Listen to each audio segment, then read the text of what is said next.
Huvallazi anzalas sakinata fi qulubil mu'minin liyazdadu imanan ma'a imanihim. Walillahi junudus samawati val ard va kana Allohu aliman hakima. Mana Alloh azza va jalla Qur'onda bir qancha oyatlarda sakinat haqida siz bilan bizga xabar berdi. Sakinat bu qalbning xotirjamligi. Sakinat mavohiblardan dedik, makosiblardan emas. Makosib banda o'zi mehnat qilib, harakat qilib qo'lga kiritadigan narsa bo'lsa, makosib undan balandroq narsa. Bandaning qilgan mana shu sa'y harakati uchun Alloh taolo mukofot tariqasida beradigan narsa mavohib deyiladi. Sakinat ana shu makosiblarning samarasi. U Alloh o'z iymon ishonchlariga yana ishonch qo'shishlari uchun mo'minlarning dillariga sakinat, orom tushirgan zotdir. Osmonlar va yer qo'shinlari yolg'iz Allohnikidir. Alloh bilim va hikmat egasi bo'lgan zot. 4-oyat. Astagfirullah. Laqad radiyallohu anil mu'minina id yubayyi'unaka tahta ash-shajara. Fa'alima ma fi qulubihim fa'anzala as-sakinata 'alayhim va athabahum fathan qariba. Fath surasi. Payg'ambarimiz sollallohu alayhi vasallamga mana sahobalar Hudaybiya kunida daraxt ostida bay'at berishdi.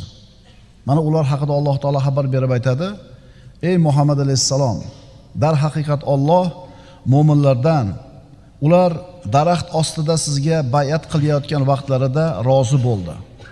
Bas, u zot ularning dillaridagi narsa, sadoqat va vafoni bilib, ularga sakinat va orom tushirdi va ularni yaqin g'alaba va o'zlarigina oladigan ko'pdan ko'p o'ljalar bilan mukofotladi.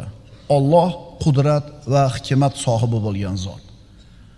Sahobalarning qalblaridagi sadoqat va vafoni Alloh ko'rdi, ularning qalblariga sakinatni tushirdi. Mana ko'ring, ana shu payg'ambarga bo'lgan vafosi va sadoqatiga mukofot qilib Alloh sakinatni tushirdi. Aytyapmiz-ku, banda u sakinatni o'zi harakat qilib, sa'y harakati bilan, mehnati bilan qo'lga kirita olmas ekan. Sakinat Alloh tomonidan beriladigan mukofot. Kechagi darsimizni sodda qilib tushuntirdik. Bandani qilgan amallariga Alloh taolo beradigan savob, ajr bu ishchini ishlagan oliy maoshi bo'lsa, endi mavohib o'sha ishchini ishlagan oligidan tashqari ustiga beriladigan mukofoti, premiyasi o'zbekcha qilib aytganda. Demak, mavohib bu makosib emas. 5-oyat. Astagfirullah. Fa anzalallohu sakinatahu ala rasulihi va alal mu'minin. Alloh o'z payg'ambarining va mu'minlarning ustiga o'z sakinat olomini tushirdi. Demak, sakinat Alloh tomonidan keladigan mukofot bo'ladi. Bu oyatlarda hammasida sakinat haqida so'z ketdi. Thumma anzalallohu sakinatahu ala rasulihi va alal mu'minin. Fa anzalallohu sakinatahu alayhi va ayyadahu bi junudin lam tarawha. Huvallazi anzala as-sakinata fi qulubil mu'minina liyazdadu imanan ma'a imanihim. Qur'oni Karimda bir mavzu haqida so'z ketdimi? Demak, bu mavzu hazlaka mavzu bo'lmaydi. Sakinat haqida bir qancha oyatlar tushdimi? Demak, bu hazlaka mavzu emas. Bu oyatlar hammasi qanday holatda nozil bo'ldi? Qanaqa shart-sharoitda? Rasululloh va mu'minlarning ustlariga qo'rquv, iztirob, xavotir, mashaqqat yog'ilib turgan paytda. Tushunarlimi? Sakinat qachon tushar ekan?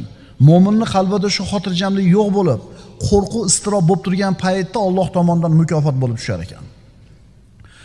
Bu oyatlarni birlashtiradigan bitta narsa, mo'minlarning ustiga mehnat, mashaqqat, qiyinchilik yog'ilib turgan paytda Alloh ularga sakinatini yuborishiga xabar berilyapti. Endi inson dunyoda yashar ekan, albatta ustiga bir musibatlar keladi, qiyinchiliklar, mashaqqatlar. Mana shunday holatda inson o'zini yo'qotib qo'yadi, iztirobga tushadi, dovdirab qoladi. Mana shunday holda nima ish qilish kerakligini bilmay qoladi. Ammo mo'min mana shunday holatda Robbis tomonidan yuboriladigan sakinatga ega bo'ladi, u xotirjam bo'ladi. Mana shunday bir mashaqqat, qo'rquv, xavotir, vahima kelgan paytda mo'min banda Allohga qanchalar yaqin bo'lsa, islomida, iymonida qanchalar mustaqim bo'lsa, taqvosida qanchalar mustahkam bo'ladigan bo'lsa, shunga yarasha Alloh taolo unga sakinatni tushiradi. Xotirjam bo'ladi. Kim aytgani bo'ladi deydi? Allohda aytgani bo'ladi deydi. Hammani boshini qo'tirib qo'ygan, hayron qoldirgan, aqllarni qulflab qo'yadigan balolar, musibatlar kelganda Alloh o'zini mana shunday taqvoli mo'min bandasini qalbiga sakinatni tushiradi. Ana shu sakinat sababli mo'min xotirjam turadi, dovdirab qolmaydi. Mana payg'ambarimiz sollallohu alayhi vasallamning hijrat kunini eslaylik. Rasululloh sollallohu alayhi vasallam 10 dan ortiq sababni qilib eson-omon Madinaga yetib olishlik uchun 10 dan ortiq sababni qildilar, g'orda o'tiribdilar. Lekin bu sabablarni bittasi ham foyda qilmadi. Quraysh o'sha g'orda oldiga bordi. Rasululloh sollallohu alayhi vasallam va Abu Bakr Siddiq radhiyallohu anhu ularni oyoqlarini ko'rib turishar edi. Shunda Abu Bakr Siddiq xavotirga tushdi, yig'ladi. Nimaga yig'layapsiz ey Abu Bakr? Ya Rasululloh, agar engishib bittasi oyog'ini tagiga qaraganida bizni ko'rib qolar edi. Payg'ambarimiz nima dedilar? Mana Alloh tomonidan tushirilgan sakinatki, iz yaqulu li sohibihi la tahzan innalloha ma'ana. O'shanda o'zining sohibiga aytgan edi, mahzun bo'lmang, zero Alloh biz bilan birgadir. Mana haqiqatan qo'rquv holati, xavotir. 10 ta odammi, 20 ta odammi mushriklar chiqib g'orda oldiga kelishdi. Izlar shu g'orga kirib ketayotganligini ko'rishdi. Lekin bittasi engashib qaramadi. Mana shunday bir xatarli holatda qalbida sakinati bor payg'ambarimiz sollallohu alayhi vasallam o'zini hamrohini nima qilyaptilar? Tinchityaptilar. Xotirjam bo'ling. Ma zannuka ya Abu Bakr bi isnayn Allohu salisuhuma. 3-she'riga Alloh bo'lgan ikkita odam haqida qanday gumondasiz ey Abu Bakr? Ana sakinat. Xandaq kuni, Hunayn kuni, Hudaybiya kunlari. Bularni bari musulmonlar uchun mashaqqatli, istirobli, qo'rquvli kunlar edi, shiddatli kunlar edi. Alloh hammamizni o'zini ofiyatda saqlasin, lekin bandamiz boshimizda har xil kunlar bor. Mabodo mana shunday bir mashaqqatli, qo'rquvli kunlar kelib qoladigan bo'lsa, agar biz mo'min bo'ladigan bo'lsak, chinakam mo'min bo'ladigan bo'lsak, Alloh tomonidan albatta sakinat keladi. Qalbimiz xotirjam bo'ladi. Birodarlar, biz namoz haqidagi ilmni bir o'rganamiz, bo'ldi. U o'zgarmaydigan ilm. Sarf, nahv, arab tili grammatikasini o'rganamiz, bo'ldi. Qiyomatgacha bir xil turadi. Ro'zani fiqhini o'rgandik, zakotni fiqhini o'rgandik, tamom, bu o'zgarmay bir xil turadi. Ammo birodarlar, nafs tarbiyasi, qalb tarbiyasini ilmi juda ham muhim. Chunki qalb bir xil turmaydi hech qachon. Doim nima bo'lib turadi? O'zgarib turadi. O'zichi bu nafs tarbiyasi bilan, qalb tarbiyasi bilan jiddiy shug'ullanaman degan odamga juda ham oson retsepti bor. Nafs xohlayotgan narsani qilmaysiz, xohlamayotgan narsani qildirasiz. Bo'ldi. Nafs nima deyapti hozir? 8 rakatdan keyin. Ha, endi bunday ketayotgan shunday ushlasangiz, o'lib qolmaydi. Bir joyi uzilib tushmaydi. Endi o'sha ketayotgan usholmagan, nafsini gapiga kirgan odam shattirib chiqib ketaveradi. Lekin urushmayapmiz. Kelganlarga rahmat, 8 rakatga bo'lsa ham. Kecha ham aytdim bu narsani. Faqat endi o'sha 8 rakatga loyiq ekansizlar, u yog'iga tura olmayapsizlar. Endi 20 rakat turganlar shunga loyiq bo'lganligi uchun turibmiz emas. Yo'q, Alloh bizni shu yerga turgizib qo'yapti. Alloh shu yerda turadigan quvvatni beryapti, sakinatni beryapti, turibmiz. Tushundinglarmi ukalar? Nafsni tarbiyasini formulasi juda ham oson. Agar ikki og'iz gap bilan gapirish kerak bo'lsa, u xohlayotgan ishni qilmaysiz, xohlamayotgan ishga majbur qilasiz. Bo'ldi. Bir kun qiylanasiz, 2 kun olishasiz nafsingiz bilan, 3 kun olishasiz shaytoningiz bilan, keyin nafs ko'nikib qoladi. To'g'rimi, sigaretni tashlagan akalar? 3 kun 4 kun qiynalgansizlar, keyin nima bo'ldi? Ana shu sakinat birodarlar, bizni Allohga bo'lgan iymonimiz, ixlosimiz va istiqomamizga bog'liq bo'ladi. Shuni unutmaslik kerak. Qanchalar Alloh yaxshi ko'rgan taqvoli banda bo'lasiz, shu sakinat shuncha ko'proq tushadi sizga. U sakinat kimga beriladi? Rohatli, yengil, oson kunlarida Allohni tanigan mo'minlarga. Yengil, farog'atli kunlarda Allohni tanigan bandalar, bunaqa bandalarning ustiga mashaqqat kelsa, shu kunlarda Alloh taolo ularni taniydi, biz aytayotgan sakinatni beradi. Hadis sharifda aytilganidek, yengil kunlaringda Allohni tanigin, yengil kunlaringda Allohni tanigin, yaxshi kunlaringda, mashaqqatli qiyin kunlaringda Alloh seni taniydi. Allohga inobat qilish degani Allohga qaytish degani. Allohga iltijo qilish degani, Allohga yolvorish degani inobat. Inobat ikki xil bo'lar ekan. Rububiyat inobati, ulug'iyat inobati. Rububiyat inobatini hamma qilar ekan.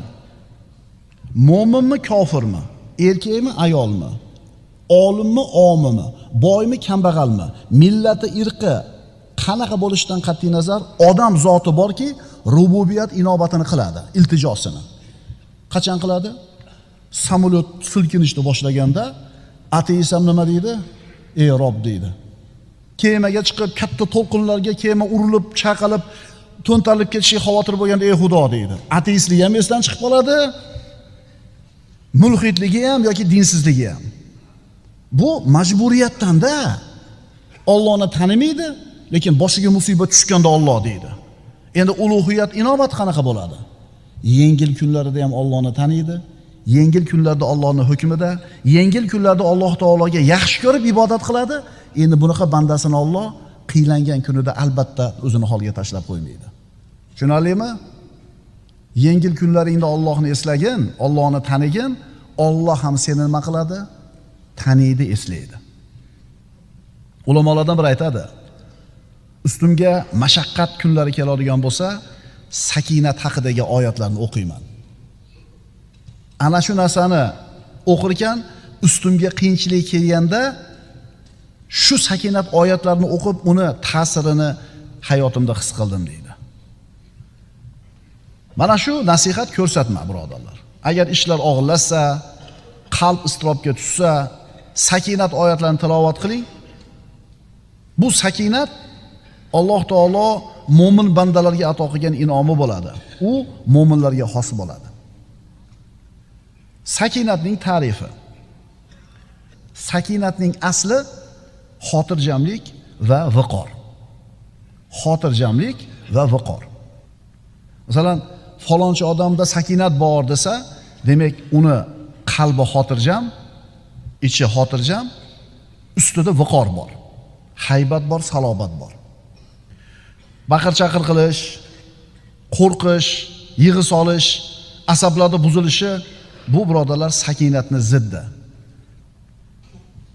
Sakinatni nozik ta'rifi. Qalbda xotirjamlik va a'zolarda sokinlikni bor bo'lishi. Insonning ichi ham osoyishta, tashqi ham osoyishta. Bilasizmi, shunday bir aktyor odamlar bor. Asabi o'lgan, g'azabi qaynab turibdi. Ichida vulqon qaynab turibdi-yu, ammo tashqarisida xotirjam tura oladi. Biz bunaqa, bu aktyor bu. Biz bunaqa xotirjamlikni aytmayapmiz. Biz aytayotgan xotirjamlik, sakinat ustida qanday osudalik, viqor, xotirjamlik bo'lsa, qalbida ham shu narsa bor. Mo'min banda osoyishta bo'ladi, sokin bo'ladi. Xuddi salobatli bir tog'dek. Mo'min jazavaga tushmaydi, vahimaga tushmaydi, panika qilmaydi, yiqilib qolmaydi, o'zini yo'lidan chiqib ketmaydi, idish tovoqni yerga urmaydi, eshikni tepmaydi, so'kinmaydi, xotirjam bo'ladi, halim bo'ladi. Mana shu kishini muomalada, odamlar bilan qilayotgan muomalasida muloyim, halim bo'lib turganligi uni qalbida sakinat borligiga bir ishora bo'ladi. Birodarlar, bilasizmi, xulq, go'zal xulqlarning sayyidi bu hilm deyiladi. Muloyimlik. Shuning uchun aytiladi, kadal halimu an yakuna nabiyan. Halim odam, muloyim odam nabiy bo'lishiga sal qoladi. Nabiy bo'lmaydi, hech kim payg'ambar bo'la olmaydi. Ammo halim odam nabiylikka yaqin bo'lib qolar ekan. Endi hammamiz o'zimizni halim deb bilamiz-da, to'g'rimi? Endi bu halimlik ham ikki xil bo'ladi, birodarlar. Kimdir Alloh taolo shu halim qilib yaratib qo'ygan, tabiati muloyim, yumshoq odam bo'ladi. Kimdir bunaqa emas. Nervi tez chiqadi, qo'pol, qattiq, dag'al. Endi ikkalasi halimlik qilsa, qaysirisini savobi ko'proq bo'ladi? Muhim narsa, agar qalbga sakinat o'rnashgan bo'lsa, kirgan bo'lsa, uni xotirjam qilib qo'yadi. Tana a'zolari sokin bo'ladi, viqor bo'ladi, tili hikmat va haqni so'zlay boshlaydi. U bilan yolg'on, fahsh, botil, bekorchi so'zlar orasida to'silib qoladi. Abdulloh ibn Abbos aytadi, biz aytar edik, Umarning tilida va qalbida sakinat gapirar edi. Umar roziyallohu anhuning tilida va qalbida sakinat gapiradi der edik. Ya'ni qalbidagi sakinat uni tilini va qalbini gapirtirar edi. Birodarlar, sakinat nima desa, samarasiga qarab turib bilib olishimiz kerak bo'ladi. Sakinatning samarasi qalbdagi rozilik, ishonch, qalbdagi osoyishtalik, tabiatdagi bosiqlik.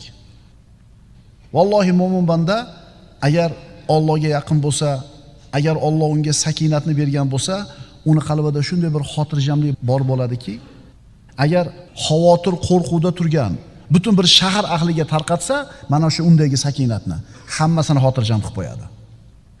Mana shular sakinatni ochiq ko'rinib turgan mevalari. Sakinat mavohib, Allohning mukofoti.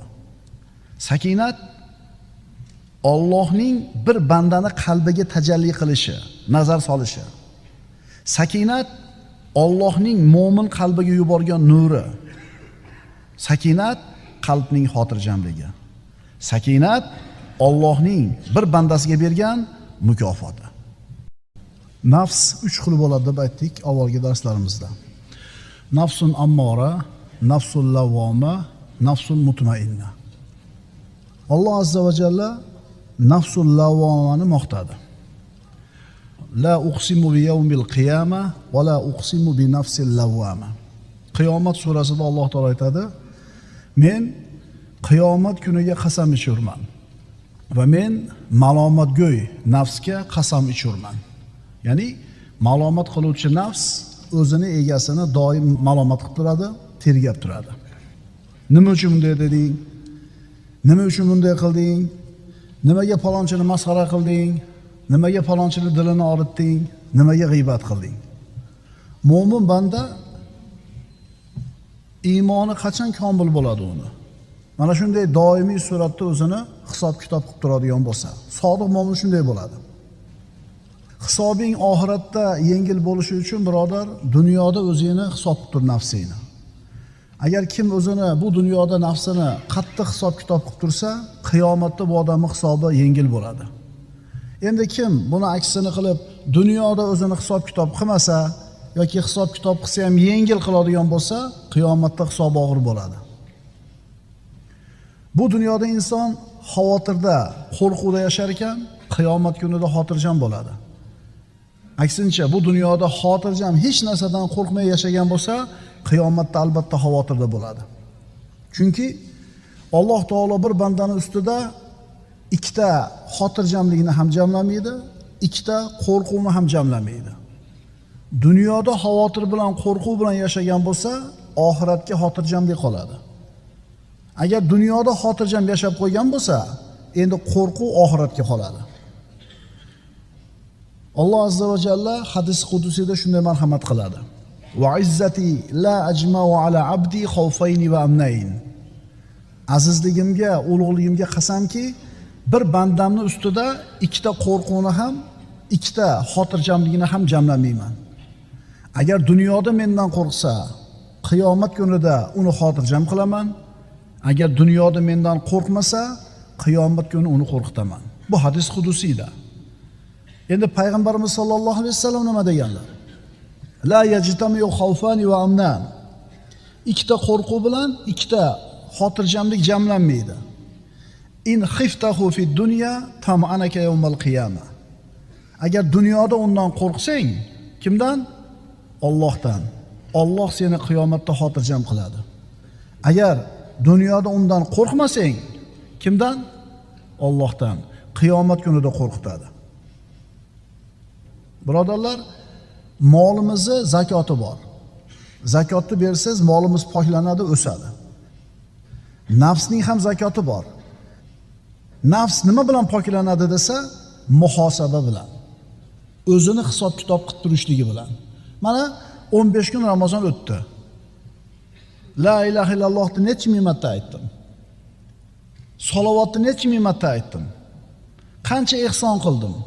Taravani qanchasida turdim, qanchasida chiqib ketdim. Mana shu muhosaba. Bir qator nima qilib turish, o'zini reviziya qilib turish. Hasan Basriy marhamat qilib aytadiki, vallohi mo'min bandani o'zining nafsi ustida qoyim ekanini ko'rasan. O'zining nafsini ustida qoyim ekanini ko'rasan. Ya'ni o'zi bilan ovora u. U birovlar bilan ishi yo'q uni. O'zini tuzatish bilan ovora, o'zini kamchiliklarini, ayblarini to'g'rilash bilan ovora bo'ladi. Savolga tutadi nafsini. Nafs haqida yomon gumonda bo'ladi. Boyaga aytganimizdek, nimaga unday qildim, nimaga bunday qilmadim? O'zini malomat qilib turadi. Agar inson Hasan Basriy aytgandek, o'zini nafsi bilan ovora bo'lsa, o'zini muhosaba qilib turadigan bo'lsa, keyin ayblarini ko'rishni boshlaydi, o'zini. Inson o'zini muhosaba qilsa, keyin ayblarini ko'rishni boshlaydi. Endi inson o'zini aybini ko'rmasdan faqat boshqalarda aybini ko'rayotganligi ahmoqligini belgisi. O'zini aybsiz deb bilib, o'zini komil deb bilishligini o'zi jazo bu odam uchun. O'zingizni kamchiligingizni ko'rmasdan, aksincha o'zingizni komil deb bilishligingiz o'zi siz uchun yetarli ayb bo'ladi. Komil yo'l qanaqa bo'ladi? Boshqalarning fazilatini ko'rasiz, o'zingizni kamchiligingizni ko'rasiz. Komil yo'l qanaqa bo'lar edi? Boshqalarning sizga bo'lgan yaxshiligini hech ham unutmaysiz, ammo o'zingizni birovga agar yaxshiligingiz bor bo'lgan bo'lsa, uni unutasiz. Sakinatning shartlaridan, lavozimlaridan bu muhosaba, hushyorlik. Uchinchisi, mulotafatul xalq. Sakinatni yana lavozimlaridan haloyiq bilan lutf ila muomala qilish. Haloyiqqa muloyim bo'lishlik. Bag'ri keng bo'lishlik. Mana shu eng to'g'ri o'lchov, eng to'g'ri miqyos. Bu payg'ambarimiz sollallohu alayhi vasallamning ko'rsatmalari. Agar odamlarda mana shu lutf bilan muomala qilsa, bir-biri bilan bag'ri keng bo'lsa, ishonavering, juda ham ko'p qozixonalar, sotlarning ishlari kamayib qolgan bo'lar edi, balki qozixonalarda eshigi yopilib ketgan bo'lar edi. Payg'ambarimiz aytadilar: "Amilin nasa kama tuhibbu an yu'amiluk." Odamlar sen bilan qanaqa muomalada bo'lishlarini xohlaysan, sen ham ular bilan shunday muomalada bo'l. Odamlar sizga qanaqa muomala qilishini xohlaysiz, siz ham shunaqa muomala qiling. Qo'lingizdagi ishingiz bor. Sizga qanaqa munosabatda bo'lishini xohlaysiz? Unaqa bo'lishi uchun siz ham unga shunaqa muomalada bo'ling. Keliningiz o'g'lingizga qanaqa munosabatda bo'lishini xohlaysiz? Qizingiz ham kuyoviga nima bo'lsin? O'shaqa muomalada bo'lsin. Odamlar o'rtasidagi muomalalardagi nozik narsa shu. Bir yigit kelib payg'ambarimiz sollallohu alayhi vasallamga dedi: "Ya Rasululloh, menga zino qilishlikka ruxsat bering." Ya'ni kabira bo'lgan gunohga ruxsat so'rayapti. Sahobalar g'azablanib jirkib berishdi. Payg'ambarimiz ularni tinchlantirdilar-da, hali yigitga beka dedilar. Yoniga kelganida: Yumshoq muomala qilib aytdilarki, shu ishni, zinoni onangga ravo ko'rasanmi? Boya yigitning g'azabi keldi. Yo'q dedi. Odamlar ham dedilar Rasululloh, onalarga bu narsani ravo ko'rishmaydi. Mana shu ishni qizingga, singlingga, ayolingga ravo ko'rasanmi? Hali yigit yo'q dedi. Keyin payg'ambarimiz sollallohu alayhi vasallam qo'lini muborak qo'llarini ko'ksiga qo'yib duo qildilar haqqiga. Keyin bu yigit aytadiki, vallohi Rasulullohning huzuriga kirganimda men uchun zinodan ko'ra yoqimliroq narsa yo'q edi. Endi Rasulullohning huzuridan chiqqanimda men uchun zinodan ko'ra yomonroq narsa qolmadi. Ana Rasululloh sollallohu alayhi vasallam muloyimlik bilan muomala qildilar. Mana magazinga kirasiz, bir to'p mayda shuni oldingiz, kassirning oldiga keldingiz. Qanaqa muomala qilishini xohlaysiz kassir sizga? Beparvolik qilsa yoqadimi sizga? Yo bir qo'pol gapirsa, tezroq qimillanmaysizmi deb shoshtirsa, yoqmaydi? Yoqmaydi. Nimani xohlaysiz undan? Shirin gapirsin, kulib tursin, ishingizni tezroq bitkizib bersin. Ha, shuni xohlaysizmi? Endi siz ham shuni qiling. Mana shu adolat bo'ladi-da. Mana shu to'g'ri miqyos bo'ladi-da.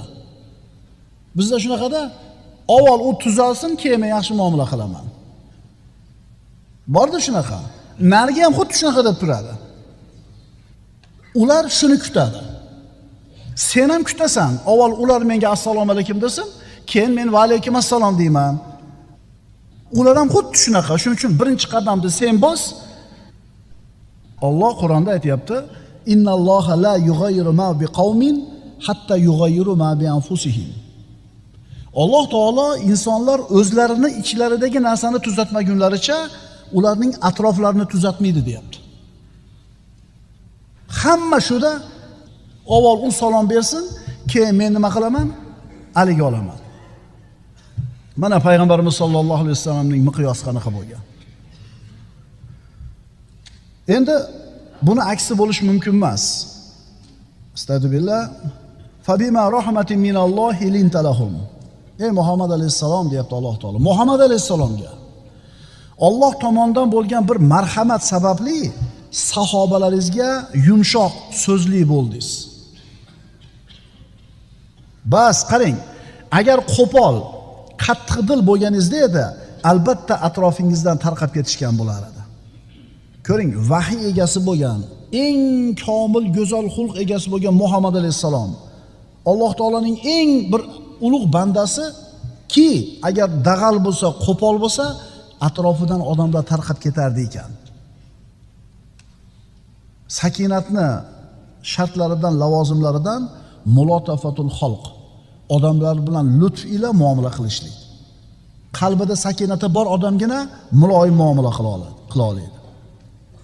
Mana shu lutf bilan, muloyimlik bilan muomala qiladigan bo'lsak, odamlarning qalblarini kasb qilamiz. Dag'allik, qo'pollik odamlarni bizdan bezdiradi. Qarang, aytilgan bir og'iz qo'pol so'z bilan katta yomonliklar kelishi mumkin yoki aytilgan shirin, muloyim so'z bilan o'rtadagi sovuqlikni ko'tarishi mumkin. Sakinatning lavozimlaridan, shartlaridan muhosaba va haloyiqqa muloyimlik bilan muomala qilishlik. Shu yerda bitta mulohaza bor.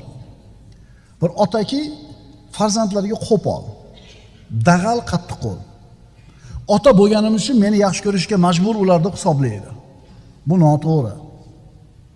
Sen ularning otasi bo'lganligingni o'zi ular seni yaxshi ko'rishligi uchun kifoya qilmaydi. Tushunarlimi? Komil bo'lishlik lozim.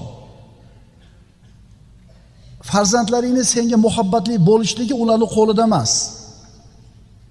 Sen ularni muhabbat qo'yishiga senga sabab bo'lishing kerak. Agar qattiq qo'l bo'lsang, odamlar oldida ham hurmatini saqlamasang, zo'ravonlik qiladigan bo'lsang, otasi bo'lsang ham yaxshi ko'rishmaydi. Qo'rqar, haybatlanar, lekin yaxshi ko'rmaydi. Chunki seni bolang musulmon, senga oq bo'lib qolishidan qo'rqadi, ehtiyot bo'ladi, to'g'ri. Zohirida rozi bo'lib turishi mumkin sendan, ammo qalbida muhabbat bo'lmaydi. Otasi bo'ladigan bo'lsang ham, ularning muhabbatini qozonishliging xulqing bilan, go'zal muomalang bilan bo'ladi. Har qancha kuchli bo'lma, har qancha haybatli bo'lma, bu sifatlar ularning muhabbatini olib kelmaydi senga. Agar komil inson bo'ladigan bo'lsang, ularning qalbiga ega bo'lasan. Qalb faqat muloyimlik bilan, yumshoqlik bilan kasb qilinadi. Mana dunyoda yashagan podshohlar, tog'iy, zolimlar, mansabdorlar, qo'lida quvvati bo'lgan, qo'lida hukmi bo'lgan odamlar qo'rqishgan ulardan, yaxshi ko'rishmagan, bo'ysunishgan, lekin muhabbat bo'lmagan, buyrug'idan chiqishmagan, ehtiyot bo'lishardi ulardan, jazosidan qo'rqib. Shuning uchun bunga o'xshagan tog'iylar, zolimlar odamlarning bo'yinlariga ega bo'lgan bo'lsa, payg'ambarlar odamlarning qalblariga ega bo'lishgan. Zavodda direktori, katta bir zavodda direktori. Qo'lida bir 200-300 ta odam ishlaydi. Ishchilarning ishi uni qo'lida. Xolasa haydab yuboradi, xolasa ko'taradi, xolasa oyligini ko'tarib tushiradi. Shuning uchun ishchilar qo'rqishadi. So'zsiz itoat qilishadi gapiga. Majburda. Majbur bo'lgani uchun itoat qiladi. Endi o'sha direktor shu zavodda direktorligidan ketgandan keyinchi ana shu qo'lidagi 200 ta 300 ta ishchi yana qo'rqaradimi undan? Uni so'ziga quloq solaveradimi? Yo'q. Faraz qiling, hech kim jamiyatda hech qanaqa bir o'rni bo'lmagan bir odam.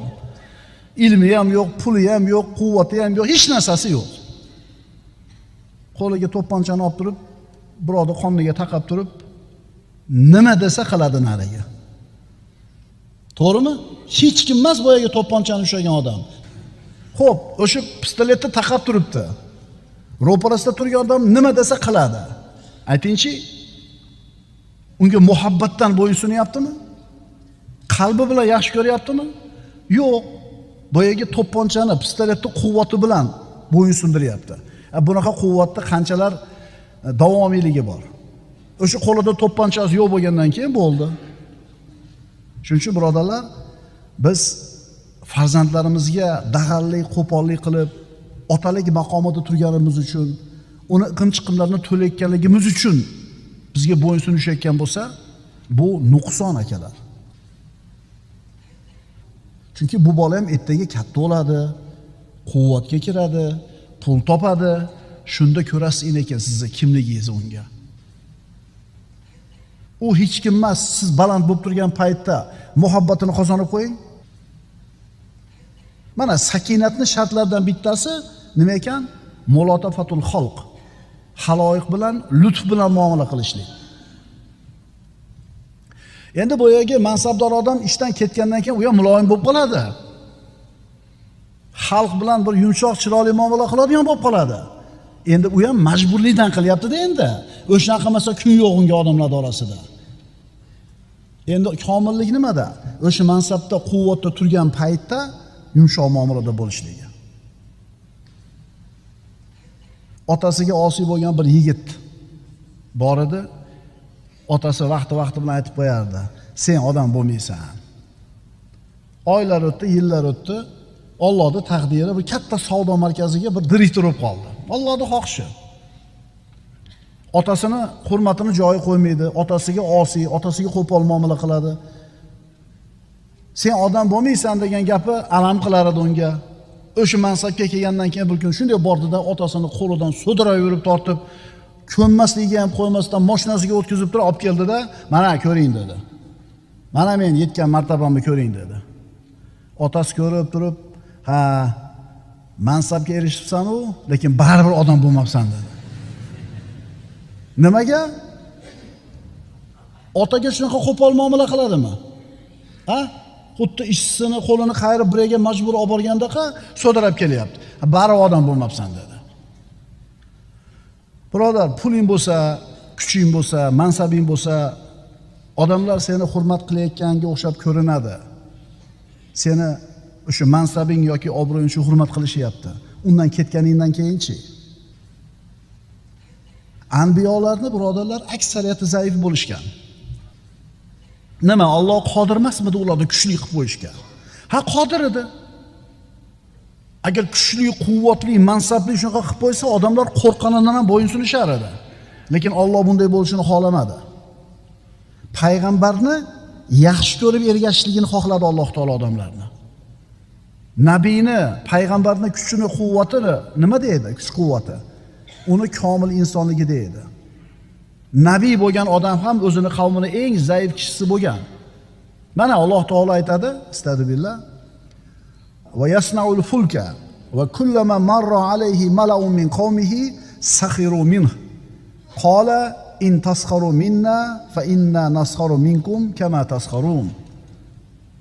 Nuh alayhisalom kemani yasar ekan, qavm masxara qilar edi. U kemani yasar ekan, qachon oldidan o'z qavmidan bo'lgan kofir kimsalar o'tsalar, uni masxara qilib kuldilar. U dedi: agar bugun sizlar bizning ustimizdan kulsangizlar, sizlar bizdan kulsangizlar, bas xuddi sizlar kulganingiz kabi biz ham sizlarning ustingizdan kulurmiz. Demak, payg'ambar kuch-quvvatli, mansabli bir odam bo'lmagan. Shu qavmda bir oddiy odam bo'lgan. Shuning uchun masxara qilishyapti. Shuning uchun yolg'onchi qilishyapti. Shuning uchun qarshilik qilishyapti. Majnun deb tuhmat qilishyapti. Summa tavallaw anhu va qalu muallamun majnun. So'ngra undan yuz o'girdilar va o'rgatib qo'yilgan majnun deyishdi. Zaif bo'lgani uchun kohin deyapti, majnun deyapti, sehrgar deyishyapti. Payg'ambarning ulug'ligi nima ekan? Kuchliligi uchunmi? Odamlar ulardan qo'rqqani uchunmi? Ulardan bir narsani ta'ma qilishgani uchunmi? Payg'ambarlarning qo'lida hech narsa yo'q edi. Odamlar anbiyolarni komil inson bo'lganligi uchun ergashgan, iymon keltirgan. Avval boshdan agar payg'ambarlar kuchli, boy badavlat bo'lishganida, odamlarni ularga ergashishligi zohiriy bo'lib qolardi, shakliy bo'lib qolardi. Bunaqa iymonni esa qadr qiymati bo'lmas edi. Agar bandani qalbiga sakinat o'rnashadigan bo'lsa, tilni gapirtiradi. Til nimani gapiradi?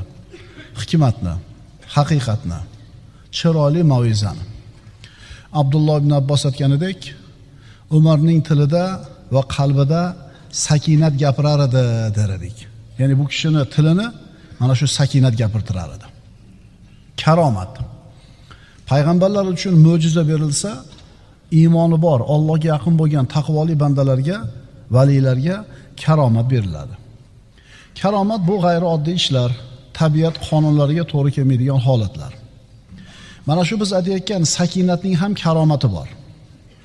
Alloh bandaga sakinat bergan bo'lsa, undagi karomatlardan bittasi shu bo'ladiki, tayyorlanmagan bo'ladi, o'qimagan bo'ladi, yozib olmagan bo'ladi, yodlamagan bo'ladi, biron joydan eshitmagan bo'ladi. O'zini ichidan shunday bir so'zni, bir gapni aytadi, u aytgan gapi naq hikmatning o'zi bo'ladi. To'satdan tilidan chiqadi, haqiqatan bir ma'nosi chuqur, hikmatli so'z bo'ladi. Qayoqdan oldi bu narsani? Bu nimaning alomati? Bu mana shu odamning qalbiga Alloh taolo sakinatni joylab qo'yganligini belgisi. Shunaqa chiroyli gapni gapiradi-da, vallohi deydi, qayerdan keldi bu gap menga deydi. Men aytdimmi shuni deydi. Keyin shunga o'xshagan bir so'zni aytay desa, qaytara olmaydi.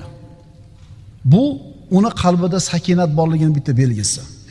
Bu Alloh tomonidan berilgan bir fath, g'alaba. Bu sakinatning alomati. O'zidan kutmaydi odam bunaqa gapni. Boshqalar ham kutmagan bo'ladi. Mana shu ishroq, ochilish, iqbol va sakinat lahzalari bo'lib qoladi. Mana shu paytda haq bo'lgan so'zni gapiradi, hikmat bilan gapiradi, dalili bor so'z bo'ladi, bu hujjati bor bo'ladi va odamlarga ta'sir qiladi. Mana shu o'rinda bir muhim bir narsa bor. Bir odam gapiradi, terib, chizib qo'yib, chiroyli gapiradi, hech qanaqa ta'siri yo'q. Yana bitta odam oddiy gapirib qo'yadi, hali gap qalbingizda tak-tagiga o'tib ketadi. Titrab ketasiz hali gapini eshitib. Farq nimada? Aytilgan so'zlarni qanaqasi odamlarga ta'sir qiladi? Birov ishonch bilan gapiradi. Tayyorlanib gapiradi. Mutolaa qilib gapiradi. Yodlab olgan bo'ladi. Juda ham chiroyli so'zlar. agar mana shunaqa so'zlarni ham hattoki agar Alloh o'zi tomonidan bo'lgan bir ruh bilan quvvatlamasa, ularning ta'siri bo'lmaydi. Ammo Alloh bir bandani qalbiga sakinatni joylab qo'ygan bo'lsa, mana shu sakinat bilan gapirsa, bu sakinat unga Alloh tomonidan berilgan mukofot edi. Istiqomasini, taqvosini, ixlosini, fidoyiligini samarasi edi. Bunaqa bandani so'zlarini Alloh o'zi tomonidan bo'lgan bir ruh bilan quvvatlaydiki, ta'sir qilishi qattiq bo'ladi. Haqiqatan shunaqada. Bir unaqa savodiyo bir dehqon odam bo'ladi, oddiy bir usta hunarmand odam bo'ladi. Shu sizni haqqa chaqirib ikki og'iz nasihat qiladi. Qalbingizni teshib o'tib ketadi haligi gapi. Endi shunaqa bir odamlar bor. Endi shunaqa bir keltiradi, hech qanaqa ta'siri yo'q. Boyagi odamning so'zi nimaga ta'sir qildi? Alloh tomonidan ruh berildi bunga. Alloh taoloning ruhi bilan quvvatlandi. Qalbida sakinati bor. Alloh taoloning ushbu oyatini ulamolar shu biz aytayotgan narsaga dalil deyshadi. Astagfirullah. Ulaika kataba fi qulubihimul iymana va ayyadahum bi ruhin minh. Ana o'shalarning dillariga Alloh iymonni bitib qo'ygandir va ularni o'z tomonidan bo'lgan ruh bilan quvvatlantirgandir. Ana shu gap ta'sir qilyaptimi? Demak qalbida sakinati bor. O'sha gap ta'sir qilyaptimi sizga? Demak Alloh shu so'zlarni o'zi tomonidan bo'lgan ruh bilan quvvatlantirib qo'ygan. Tushundingizmi? Tilingizni buramang, chiroyli so'zlarni termang, Allohdan taqvo qilib, ixlos bilan, istiqoma bilan gapiring, o'tadi gapingiz. So'zda hikmat bor, fasohat bor, bayon qilishda mahorat bor, nutqda puxtalik bor, ammo ta'siri yo'q. Demak, bunaqa odamni qalbida sakinati yo'q. Alloh tomonidan uning so'zlari ruh bilan quvvatlantirilmagan. Ulamolar aytishadi, qattiq ehtiyoj holatida qalbda mana shu sakinat paydo bo'ladi. Ya'ni boshiga bir balo keldi, musibat keldi, mashaqqat keldi, qiyinchilikka tushib qoldi. Mana shu paytda qilgan duosi sakinat bilan qilingan duo bo'ladi. Sidq dildan so'raydi. Shu paytda Alloh taolo uni qalbiga tajalli qiladi. Shunda uni aytayotgan so'zlarda ruh bo'ladi. Bu Alloh taoloning shu bandasini qalbiga qilgan tajallisi bo'ladi. So'zlarning ta'sirining sababi shu. Sakinat. Sakinatning nozik ta'riflaridan. Sakinat nur, sakinat quvvat, sakinat ruh. Alloh taolo mana shu sakinat orqali birodar senga bir nurni kashf qilib beradi. Ana shu nur seni qalbingga joylanganidan keyin iymon dalolatlarini ko'rasan, haqiqatlarni ko'rasan.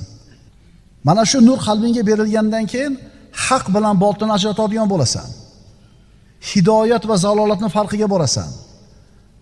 Egrilik yoki to'g'rilikni o'rtasidagi farqni ko'rasan. Ya'ni sakinati bor odam qalbida, xotirjamligi qalbida bor bo'lgan odam, uni o'zini fikri bo'ladi. O'zini nazari bo'ladi, o'zini qarashi bo'ladi. U kim nima desa ergashib keta olmaydi. Sakinat Alloh tarafidan bandani qalbiga solib qo'yiladigan nur. Bu nur bilan hamma narsani o'zini boricha, holicha ko'radi. Shuning uchun birodarlar, Alloh qalbiga sakinat joylab qo'ygan banda bu hazakam odam emas. Bunaqa odam narsalarni zohiriga qarab, ustidagi suratiga qarab aldanib qolmaydi. Qalbida sakinati bor odam narsalarning haqiqatini ko'radi. Dunyo matohi qo'lida katta, uy-joyi chiroyli, mashinasi yangi, katta puli bor. Ammo harom narsani tijorati bilan boyigan.